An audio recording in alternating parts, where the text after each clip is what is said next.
الحمدللہ رب العالمین والصلاة والسلام علی رسولہ الکریم۔ تمام تعریفیں اس ذات پاک کے لیے جو ہماری رگ جان سے بھی زیادہ قریب ہے اور ہماری سانس کی نالی کے اندر ہونے والی ہلکی سی جنبش سے بھی خوب آگاہ ہوتا ہے، اور ہماری سانس کی نالی کے اندر ہونے والی معمولی سی حرکت بھی اس کے پہلے سے علم کے اندر موجود ہوتی ہے۔ درود و سلام نبی آخر الزمان خاتم الانبیاء افضل البشر سید البشر حضرت محمد الرسول اللہ صلی اللہ علیہ وسلم کی ذات مقدسہ مطہرہ عالیہ پہ۔ گھریلو خواتین اور کھیتوں کے اندر کام کرنے والی خواتین، ہارڈ ورکنگ کرنے والی خواتین جو ہوتی ہیں، ان کو بہت سارے مسائل کا سامنا کرنا پڑتا ہے، اور ان کے خامد بھی اکثر ان سے ناراض رہتے ہیں، اور وہ اس بات کی شکایت کرتی ہیں کہ ہم کام کر کے تھک جاتی ہیں، لیکن ہمارے خامد کہتے ہیں کہ آپ نے بناؤ سنگار نہیں کیا، اپنا منہ تک نہیں دھویا، تو ہم کیا کریں؟ تو ہمیں تھکاوٹ ہو جاتی ہے، ہم ہائے ہائے کرتی رہتی ہیں، ہم سے یہ ورکنگ کے اندر بہت مسائل پیدا ہوتے ہیں۔ دیکھیں، اسلام کی طرف آؤ تو صحیح۔ اسلام تو بہت سارے نسخے دیتا ہے، اسلام تو بہت زیادہ تعلیمات آپ کو دیتا ہے، اسلام تو ہر موقع پر ہر قدم قدم کے اوپر آپ کی رہنمائی کرتا ہے۔ بدقسمتی یہ ہے کہ ہم نے بہت بڑی بڑی ڈگریاں تو لے لی ہیں۔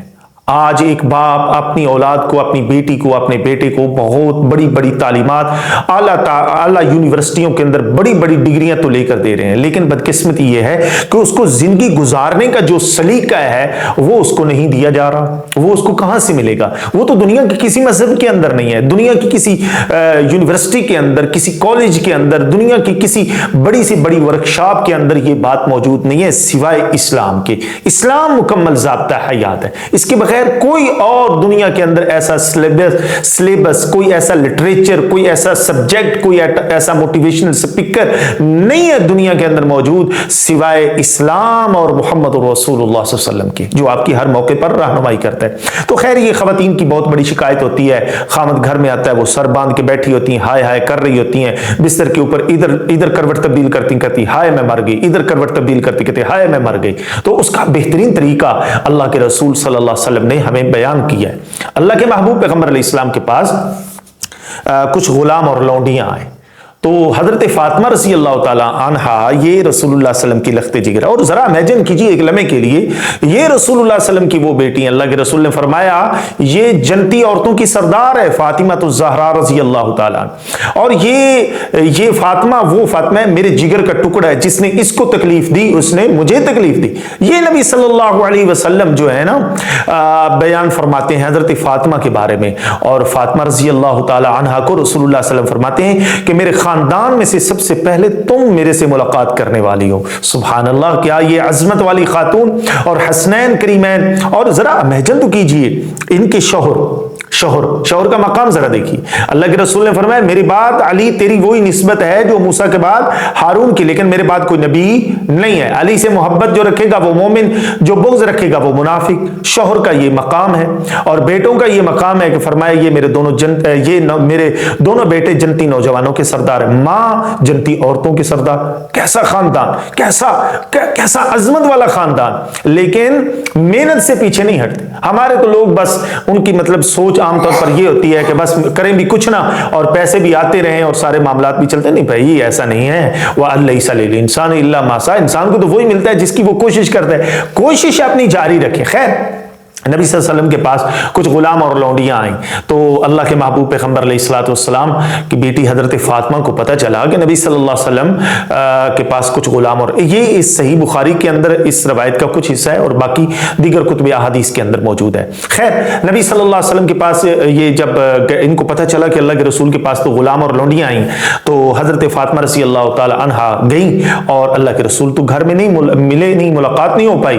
حضرت عائشہ رضی اللہ تعالی عنہا کو پیغام دیا کہ میرے لیے بھی کوئی غلام اور لونڈی رکھ دینا۔ تو حضرت عائشہ نے جب پیغام پہنچایا رسول اللہ صلی اللہ علیہ وسلم کو، تو اللہ کے رسول نے فرمایا بھائی بات یہ ہے کہ اب تو میرے پاس غلام اور لونڈیاں ختم ہو گئے۔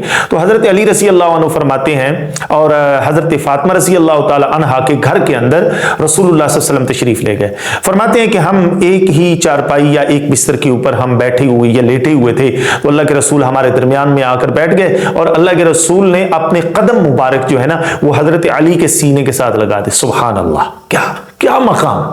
کیا مقام ہے میرے علی کا. خیر میں اس طرف نہیں جاتا. خیر حضرت علی رضی اللہ عنہ فرماتے ہیں حضرت فاطمہ کو کہ نبی صلی اللہ علیہ وسلم نے حضرت فاطمہ کو کہا تم میرے پاس آئی تھی غلام اور لونڈی لینے کے لیے اور تم نے یہ شکایت کی ہے کہ میں چکی پیس پیس کے مجھے تھکاوٹ ہو جاتی ہے تو میں تھک جاتی ہوں تو مجھے مطلب ایک غلام اور لونڈی دے دیجئے. تو نبی صلی اللہ علیہ وسلم نے فرمایا فاطمہ میں تمہیں نسخہ دیتا ہوں, یہ نسخہ سنبھال کے رکھو. تو یہ دنیا کے سب سے بڑے حکیم, دنیا کے سب سے بڑے دانشور, دنیا کے سب سے بڑے امام, دنیا کے سب سے بڑے افضل جو ہستی ہے وہ یہ نسخہ تھکاوٹ کا دور کرنے والا دے رہے ہیں. تو حضرت محمد رسول اللہ صلی اللہ علیہ وسلم نے فرمایا فاطمہ رات کو سوتے ہوئے 33 مرتبہ سبحان اللہ, 33 مرتبہ الحمدللہ, 34 مرتبہ اللہ اکبر پڑھ کر تم اپنے جسم کے اوپر مل لیا کرو, ہاتھ پھیر لیا کرو, اللہ تمہاری ساری تھکاوٹوں کو دور کر دے گا. بھئی یہ مسلمانوں کی تمام خواتین کے لیے ایک بہترین نسخہ ہے. لو جناب تھکاوٹ بھی انشاءاللہ ختم, لیکن یہ نہیں ہے کہ اگر کوئی بیماری ہے تو اس کے لیے تو پھر ظاہر ہے آپ کو ٹریٹمنٹ کرنا پڑے گا, لیکن ہارڈ ورکنگ کی وجہ سے اگر آپ کو تھکاوٹ ہو جاتی ہے تو وہ یہ بہترین نسخہ ہے. اس نسخے کے اوپر عمل کیجئے, انشاءاللہ ساری تھکاوٹ دور ہو جائے گی. اللہ تعالیٰ سے دعا ہے اللہ ہم سب کو عمل کی توفیق عطا فرمائے. وما علینا الا البلاغ.